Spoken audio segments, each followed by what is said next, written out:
Hello, everyone, and welcome to Power Hour. Today, our topic is going to be some basic automation things that you can do in Microsoft Lists. Microsoft Lists are SharePoint lists. So this is going to be just out of the box, simple, basic concepts and comparing and contrasting and talking about pros and cons of all these out of the box ways you can do automation.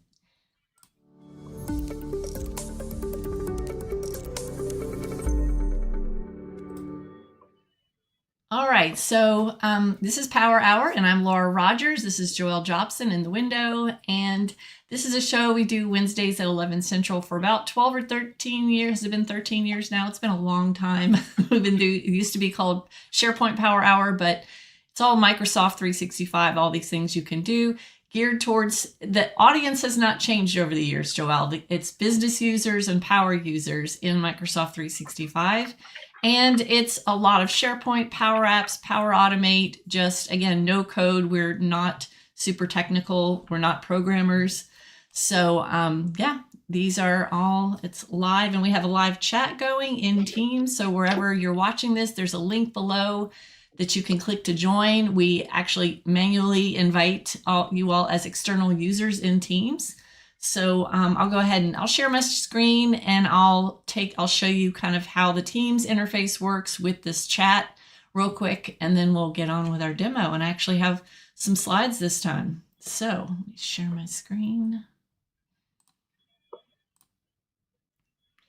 Okay, so this is the list that we're going to be doing our demonstration with. It's just one of those out-of-the-box recruitment tracker lists in Microsoft 365. But let me show you the Teams interface, what we're doing in here. So we have, when you get invited, you'll be in this Power Hour General channel. That's where we are hanging out. And then we have a tab up here with today's date. And when you're in this channel, and then you can watch the show live right here. And you can also click this little bubble to chat. And here's the, hey everybody, and here's the chat going on. And then we also have this notes tab here. And that's where we have notes about each show. So we're actually putting hyperlinks in here because a lot of the topics that we're talking about today that we're kind of going to touch on high level are things that we've had other Power Hour shows about before. So the difference in what we're doing today is going to be that we're going to be comparing and contrasting all these different things that we have potentially covered in other shows. So let me go ahead, and before I start doing demos, we'll just talk about some of these concepts and start just getting an idea of what they all are and kind of what they do and how to compare them. So first of all, one of the most common things that we have just with automation in Microsoft Lists is approval processes. So many people want to build approval processes. So the concept of approval processes is the most common type of automation that we have. So in this, on this slide, I'm kind of showing you all these out-of-the-box concepts that we'll be talking about today. And so we'll be talking about content approval, rules, quick steps, request sign-off, and set a reminder are all out-of-the-box ways that you can do automation in lists. But then kind of as you're getting more complex, as your requirements get more complex when you're gathering requirements, kind of the next level that you could potentially get to beyond these out-of-the-box things we'll talk about today would be like using flow templates, start digging into actually building flows, finding those templates and even tweaking them a little bit. So when you get very complex on kind of this third stage here, that's when I usually just open up Power Automate and just start a brand new flow from scratch. And I just build it to make it do exactly what, whatever the requirements are for that process. So usually this is for more complex processes with many conditions, branches, approvals. Think about approval processes with many different levels and many different sort of conditions for each level of approval. And so usually when you have something that's complex like that, these out-of-the-box tools are not going to cut it. So that's one of the things that we'll be discussing is just the concept of the fact that you kind of, it helps to know what you can do out of the box because you kind of need to know when to start and when to just know that the out-of-the-box tools are not going to work for whatever that solution is. So the first one that we'll talk about is rules on lists and libraries. Now, they have recently improved these a little bit. So you have the ability to create these rules based on things like a column changing. So in your list, if a specific column changes or if a specific column value changes to a specific value, you can have an alert sent to you. Well, I'm not going to use the word alerts. I'll just say it's a notification. You can also trigger it on a new file being created or deleted. And so these are for libraries, and then for lists, it's kind of similar: column changing, column value changing. And it really just, the terminology is an item being created versus a file being created. And they just use the word item compared to file when it's a list versus library.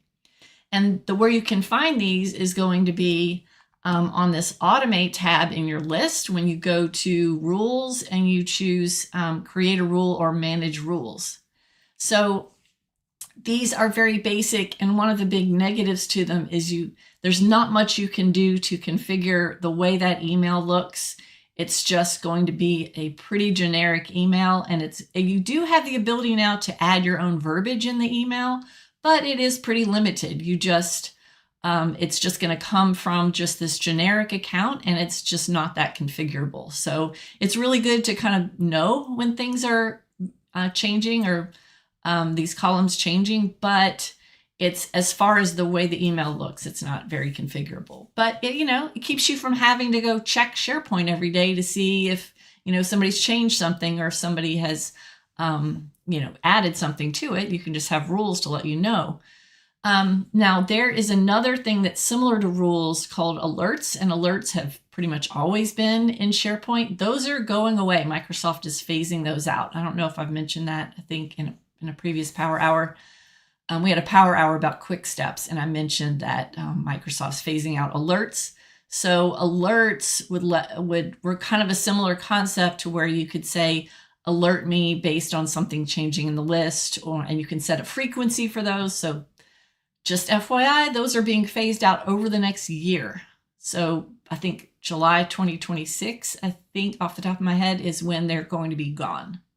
So heads up if you are using a lot of rules in your company.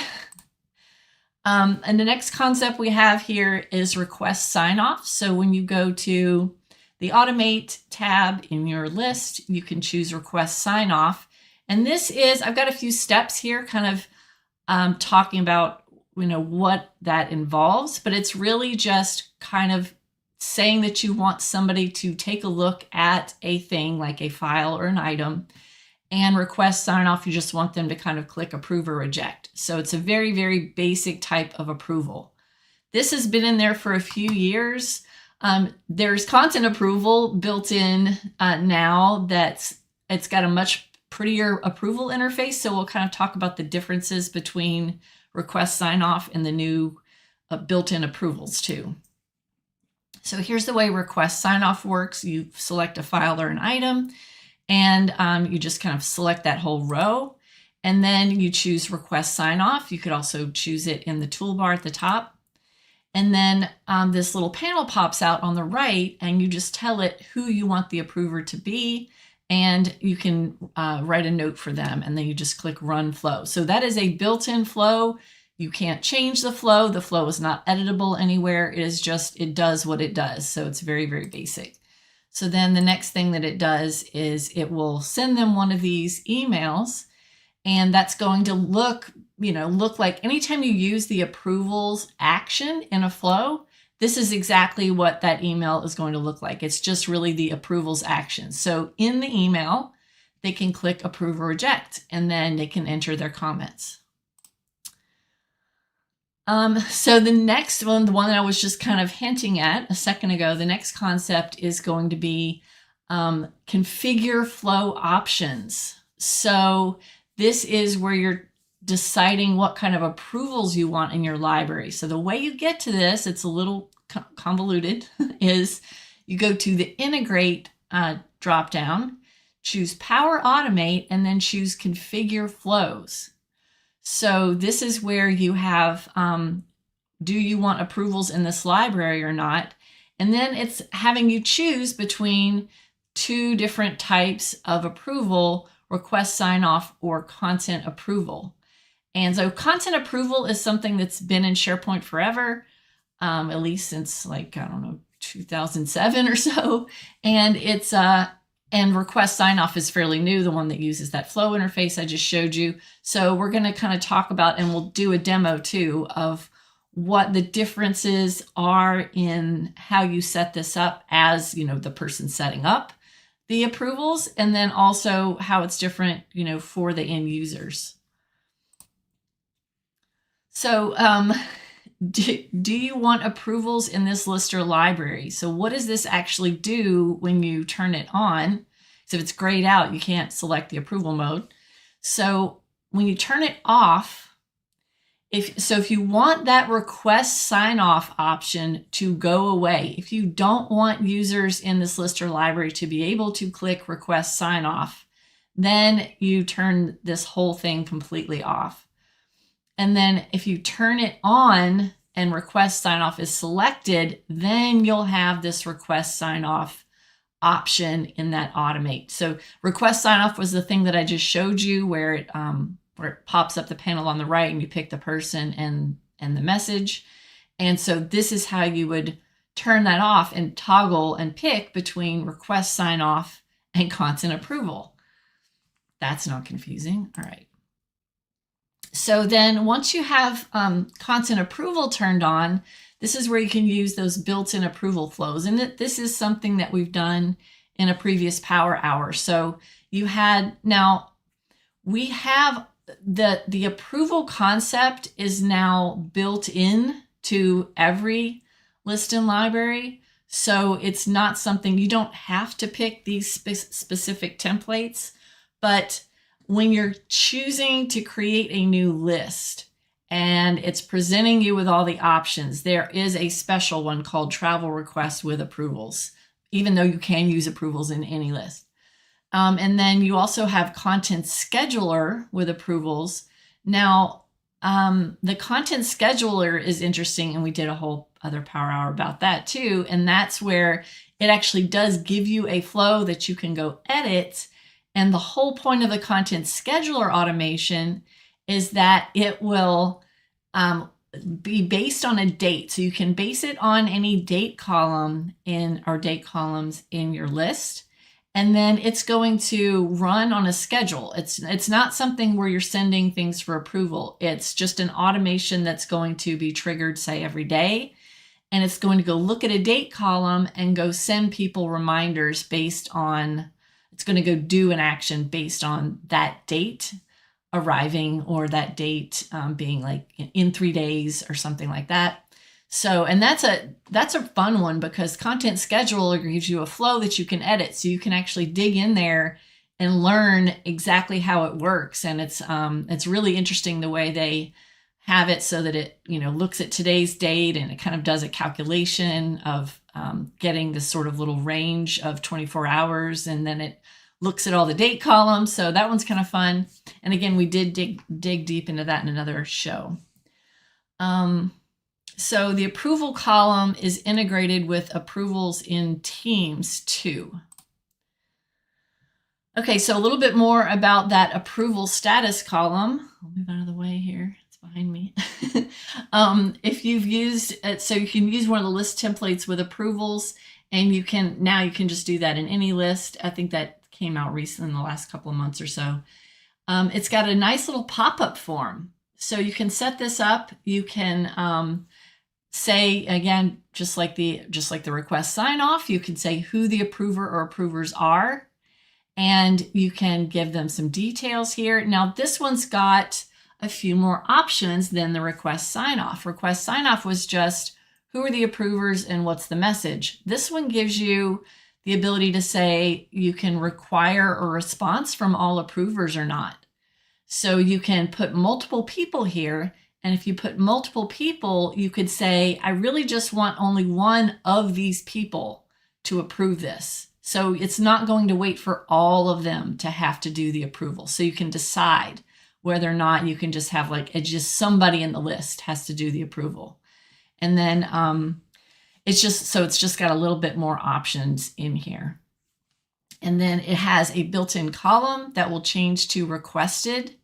And you can even optionally cancel the request. And I don't think you can do that in the request sign off. And so the approver is going to receive a Teams pop-up. And there's no, besides kind of what you see here on this request approval screen, there isn't really any other customization options. There's not a flow that you can edit. It's just that what you see is what you get. Very simple.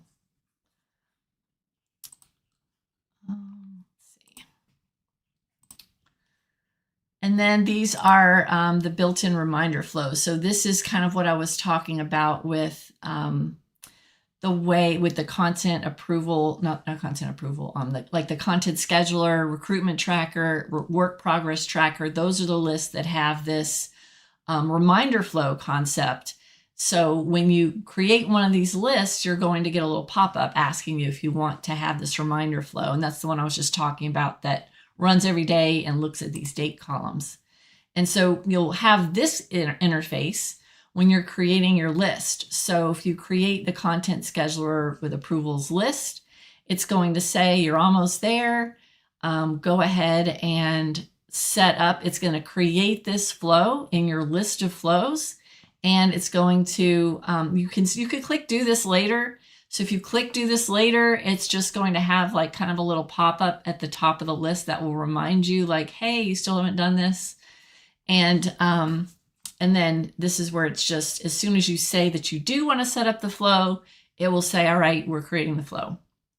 And then you can close it. And then when you go to make.powerautomate.com, then you'll have a new flow in there. And that's the one that you can dig in and change. All right, so now we have content approval. And content approval is, again, it's been there for a very long time. When you go to your list, it's in a weird place. It's in the list settings or library settings on the versioning screen. So it's got, as you can see, I've kind of got the versioning stuff blurred out, but it's got require content approval for submitted items. So this one's always been a little awkward. Again, this is I think the oldest one out of all the ones that we've been talking about. And it's the one where you're basically you have to define people to be moderators. And this one's pretty different in the way it works in that when you turn on this content approval, every single thing in that list or library that is being added or changed has to go through an approval before people will see it in that list or library. So it will have a status of pending. When you say, when you add a new item to the list or library, it will say pending. And then no one can see this besides the moderators. And until they click approved, no one else is going to know that it exists in that list except for the person who uploaded it and the moderator. So this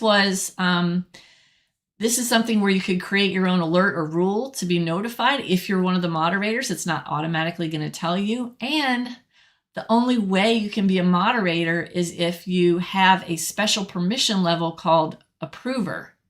And so that's something that is not, it's not obvious at all. So what you'd have to do is create a custom, either you just have to be an owner, just like an owner on the site, because they'd automatically have that. That would be an easy way to make someone a moderator, is just to make them an owner, but then they'd be an owner of everything on that site.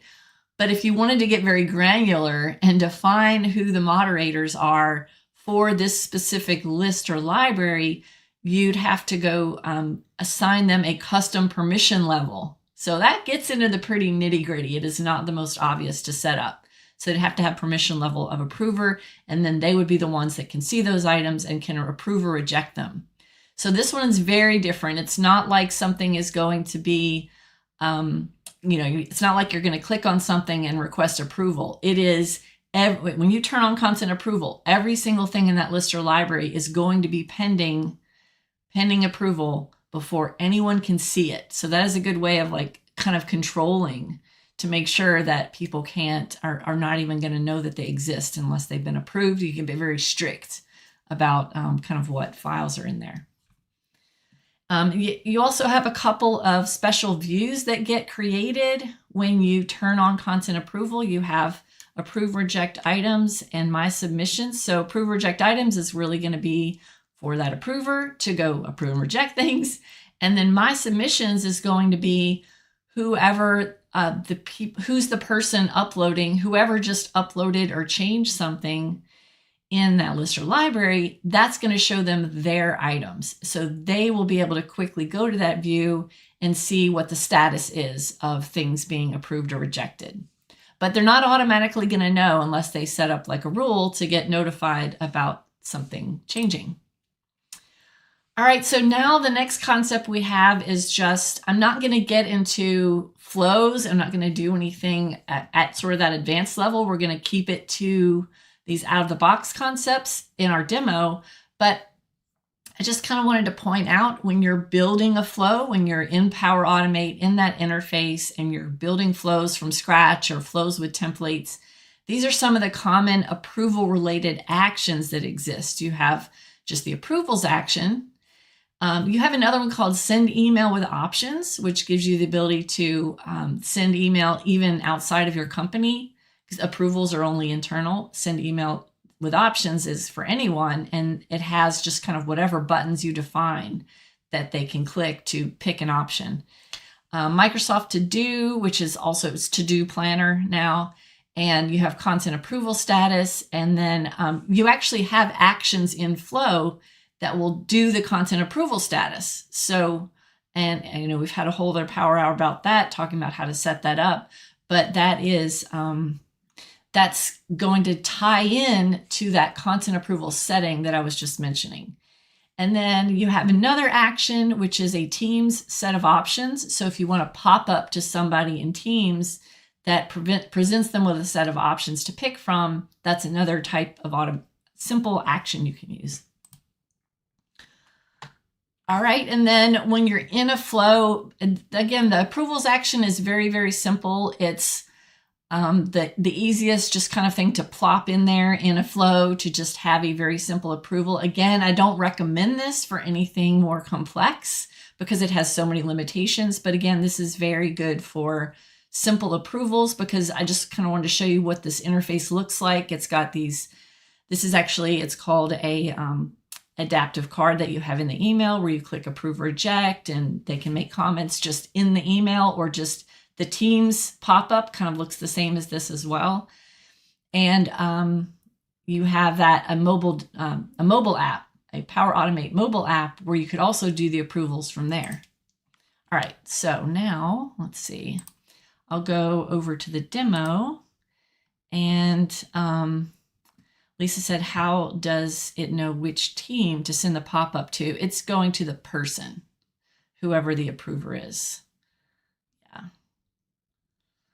All right, so, okay, so again, I'm going to use this recruitment tracker list as my basis for kind of all these demos. And I'll go ahead and just, let's see, I'll zoom in a little bit more on my interface here. Okay, so the first thing, let me get my order of things here. The first thing we'll talk about is rules. I'll go ahead and go to Automate and choose Rules and look at Create a Rule. So this is where I can say an item is modified, a new item is created, or an item is deleted. And then when I choose when an item, I'll just say use modified as an example because it's got a lot of really interesting settings here. When an item is modified, so instead of having a lot of, it used to have a lot of those separate boxes for a certain column, column value, and all those things. They simplified it to just say, you know, when an item is modified, then you can pick from all these different drop downs. You can say if. You can have a condition in here, and you can say, or always. So you could say, as soon as any item is modified, always send an email to. And in this case, it has, this is that recruitment tracker list. So in that recruitment tracker list template, you have a lot of person columns. And so this, whatever your list or library is, it's just going to be showing you a list of all the person columns in that list or library. Every list and library is always going to have created by and modified by. And of course, you'll have me. So I can say anytime an item is modified, send an email to me. And I can even put a custom message in here. And that'll be in the email. Or I could say always send it to the recruiter. So this is the kind of the most simple. Anytime an item is modified, it sends an email to the recruiter. And then I'll just put one for me, and I'll just say this. Show you what it looks like. This is cool. And then I'll go ahead and kick one of these off, and then I'll go back into that interface. So I'll go edit an item. And this is something I customized with Power Apps. And I'm just going to change that person's name and save that. Okay, what I'm going to do is I'm going to turn off this custom Power App that's in here. And the way I'm going to do that is in the form settings. So I'll just say use the default SharePoint form. I'm not going to delete the Power App, but I don't want the Power App to confuse anything we're doing in here with all the approvals we're doing. Okay, so I just changed it. So I should get an email. Let me go look in my little demo account email.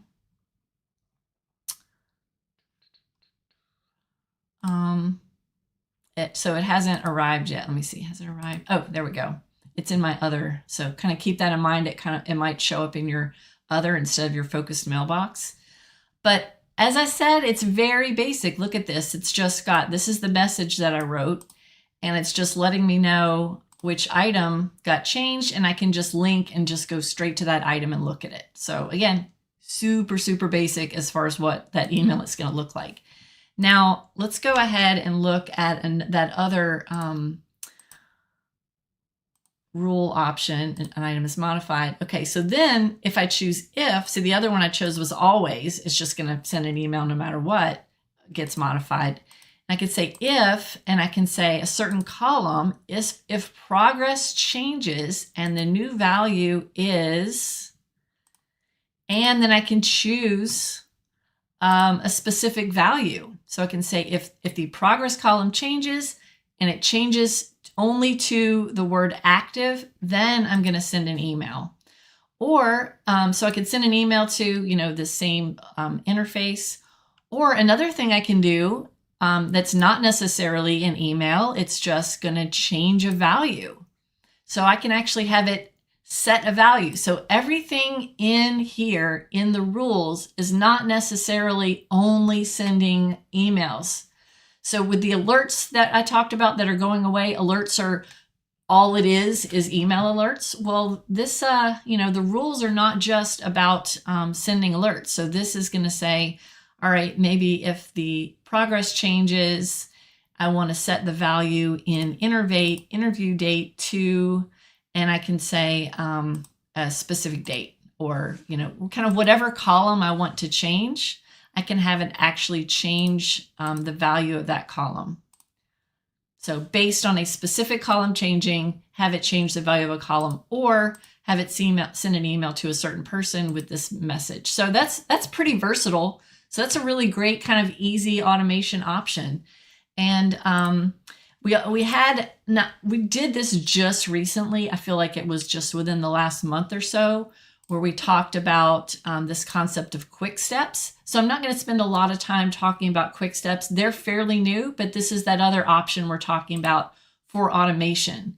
So the quick step, so the other thing, the rules were just based on something changing or being added, to that list or library, and then doing an action. Well, quick step is going to be something that you click. So for a specific item that I'm clicking on, I want it to, when I click this button, I want it to send this email. Or I'm going to go back. Or if I click a button on this item, I want it to start a Teams chat or set a certain value. So these are all going to be like an action where someone is clicking a button to trigger this. So it's more of like a manual trigger, a quick step. Quick steps also are a concept that exists in Outlook, and they've been in there for a long time, where if you have a certain common thing that you want to do on an email, you can just set up a quick step and it will just go like do kind of something similar, pretty basic, like a rule, but it's like a manual button that you're clicking.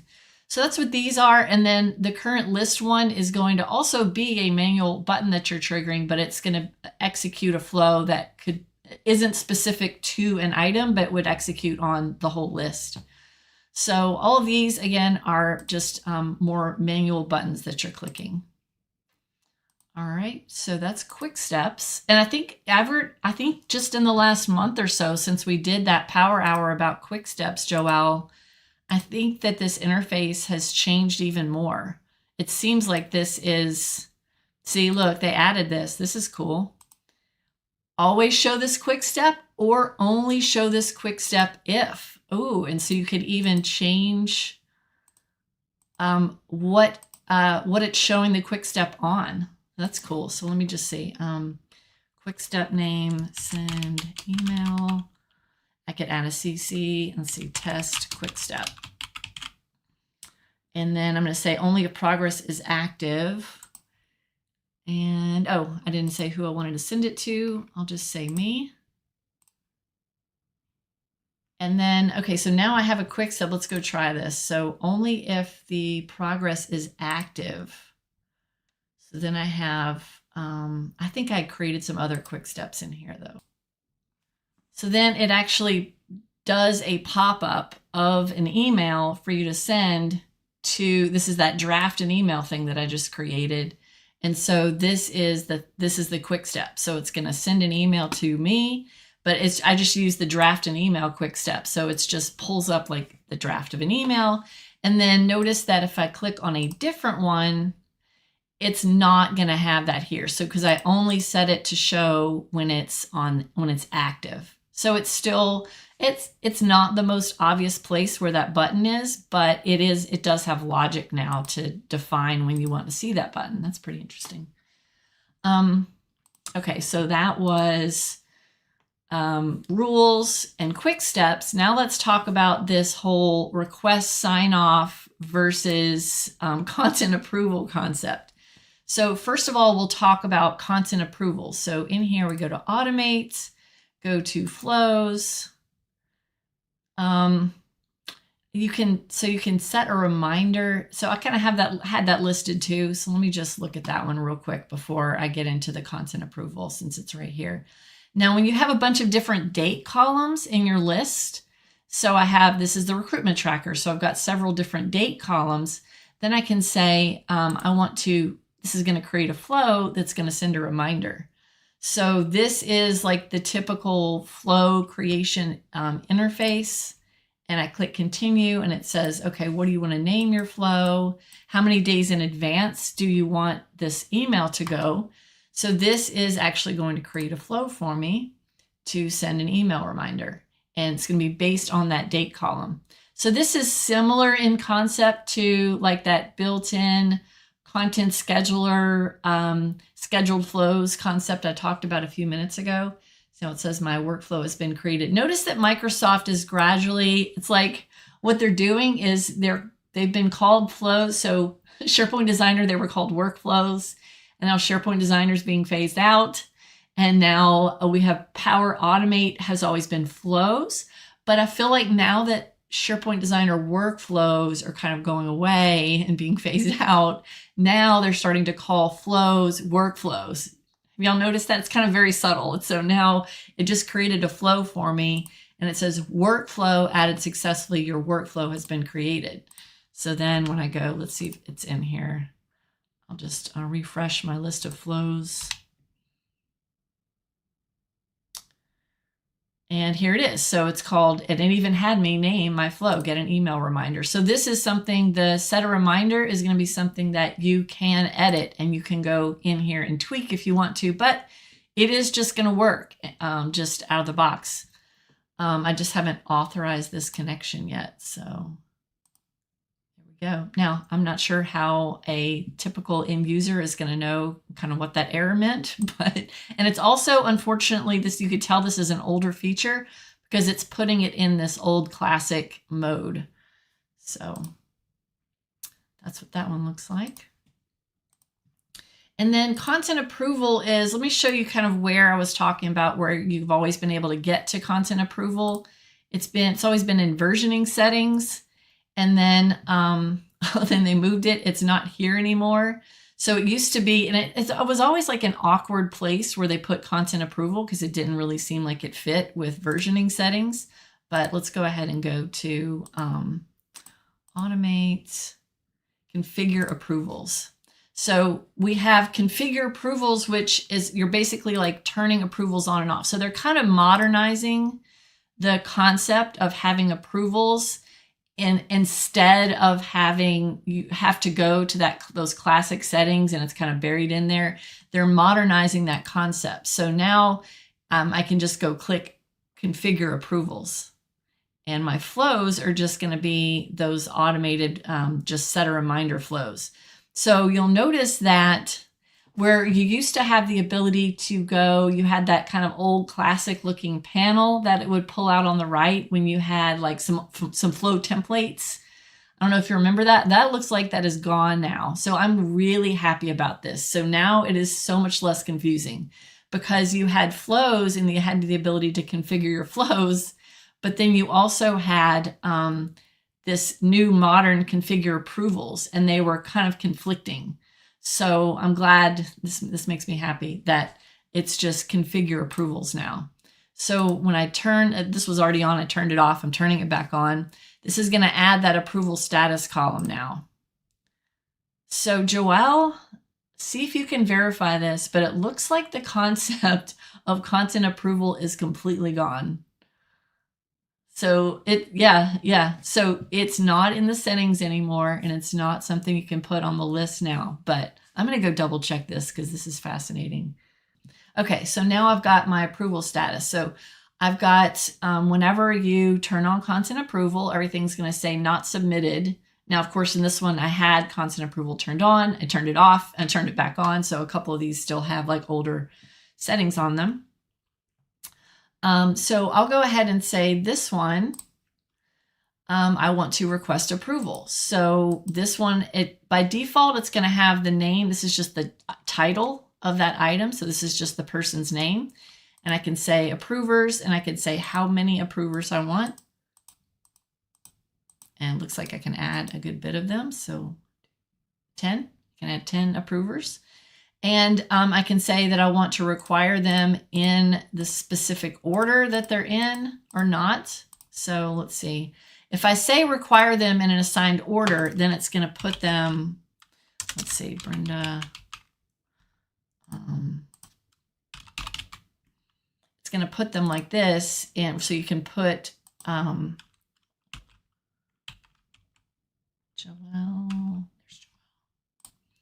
So you can put them in the assigned order. So what it's going to do is it's going to send it to these two people at the same time. And then once one of them does it, then it would go to the next person. But if I turn require responses in the assigned order off, then it's just going to blast out to everybody at once. And then this is where you're deciding require a response from all approvers or not. If I turn that off, it's only going to say, like, as soon as Brenda approves it, it's not going to be pending approval anymore. Everybody doesn't have to make a decision. So it's up to you as far as who, how many people you want to be making a decision on that item. And if you have it having to go in a certain order. So notice here that it says multiple recipients can be added to a level, and only one needs to respond for the request to move forward. So that's letting you know that if you put two people on the same line there, that it's just going to, only one of them has to make a decision. And then after one of them makes a decision, then it goes to whoever you have on the second line, then etc. So I'll go ahead and build this. I'm going to say, now notice that Joelle, so in this tenant, this is our Power Hour tenant, Joelle's an external user. So I'll be curious to see if, so I pick this external user here, what that interface is. Does it actually let you send it to an external user? And what's their interface going to look like? So I'll just say it goes to Joelle first and then me, and please approve this. And let's So Joelle, are you getting an email? It says it's still creating approval requests. Now, even when I've demoed this before, it was a little slow, and especially it might be even slower since she's an external person, but this is a little bit of a slow process. I remember, if y'all remember the power hour I did that was just specific to this, that it took a few minutes for kind of each one of these. Now notice that, so Joelle, just whenever you get this, go ahead and approve it and let me know, or it'll probably say, it'll pop up for me. It says approval status requested. So you can also, this is always going to be a button that you can click on so you can see what's going on with it. So right now, and it's weird because it starts, it's upside down the way this is listed. So it's requested by me is at the bottom. Step 1 is Joelle. Step 2 is going to be me. So I type my name in there, and you can also cancel the request if you want to. So it says, I just got a pop-up in Teams that says Joelle approved my request. So now probably, let me refresh this. And let's see if this is updated to, yeah, so Joelle said great. So there's Joelle's. And now it's got, since it's assigned to me and I open this up, I don't even have to go to Teams. Let me see, I can go to Teams and look at the pop-up. So it's got a Teams pop-up letting me know that Joelle approved it, but it's also, since I assigned it to myself as the second approver, I also get Laura Rogers sent you a request, and then it's got a link to the thing that's being requested, and then I can approve or reject from here. But I can also just, if I'm just happen to already be in the list, I can also just click on it and approve from here. And I can approve, reject, or cancel request. All right, so I went ahead and approved that, and then it's going to update this. So now my column says approved. Now, a cool thing about this concept that did not exist, doesn't exist with like some of those, like the out-of-the-box request sign-off and stuff like that, is that, watch this, if I go edit the item, I'll go make a change. I'll just change her position. Okay, so it's already been approved, so it's giving me a heads up. It's like, hey, you're changing something that's already been approved. So if you change this, and if you definitely want to make your change, it's not going to be considered approved anymore. So that's good. I like that it's doing that double check on it for me. So if I choose apply changes, then look at that. Now it's back to not submitted, and I'd have to approve it again. So pretty cool, right? So let me go back to some of our concepts here that we talked about and start. Let me see. Questions. I got all discombobulated with my, there we go. Back to my chat. All right. Oh yeah, so y'all were just talking about how content approval is still there in older lists and not there in newer lists. And so that is fascinating. Okay, so now let's do a recap. Let me switch this around. Okay, so this yellow section is what we've been talking about today. So content approval, it's still there in some older lists and libraries, but it's going away. Rules are the ability to just quickly create notifications or have it change a value according to a condition. Quick steps are more of a manual click to quickly send an approval, send an email, and some set of values, some basic things like that. Request sign off is kind of an older concept that will actually kind of use this built-in flow with an approval action that's not editable, but it's just going to send somebody a quick approval. And that approval interface is going to look just like the one for that new approval button we've been talking about. And then you have the set a reminder, which is not an approval. It's just going to be like a reminder email based on date columns. So content approval, the old school, what it was called content approval, is now the whole concept is changing to be that new approval concept that is just called, where is it? Where did it go? There we go. Configure approvals. So content approval is being replaced with configure approvals. And so I can't have my cursor on a specific item to get to that menu. So when I click on a specific item, I don't see configure approvals. So if I click away, then I'll have configure approvals, and that's how you configure it for the whole list. So content approval is something you had to go into those old buried in the list settings, and this one's nice and easy right up front for you. Now, let's see, any last questions? Let's see. Yeah, all right. So yeah, y'all are so funny. It's lovely discovering new things. I love the new changes they made to the rules, where it's a little less confusing and the interface has got some nice easy drop downs. So rules are going to be, I like the way that there's logic built in there so that you don't have to create a flow just to have something simple happen, like to have when a certain column changes, change a certain value, just have that nice easy automation. So you don't have to have like a degree in Power Automate to be able to do something simple like that. So yeah, so this has been a great overview of what all the different simple automations are, out-of-the-box automations are in Microsoft Lists. And most of the concepts we talked about apply to both lists and libraries. And remember, Microsoft Lists and SharePoint Lists are the same thing. And again, Microsoft has been simplifying this and kind of making it less confusing, kind of taking away some of those older antiquated processes that were a little more difficult to set up, and replacing it with a nice, easy, modern user interface right there, easy to find in your list or library. And again, something to keep in mind is that all these out-of-the-box concepts I've been talking about today are very limited in configuration, and like you can't configure what the emails look like necessarily, and you can't, there's only so much you can do. So for your very, very simple processes and simple automations, these are going to be great, especially for just end users.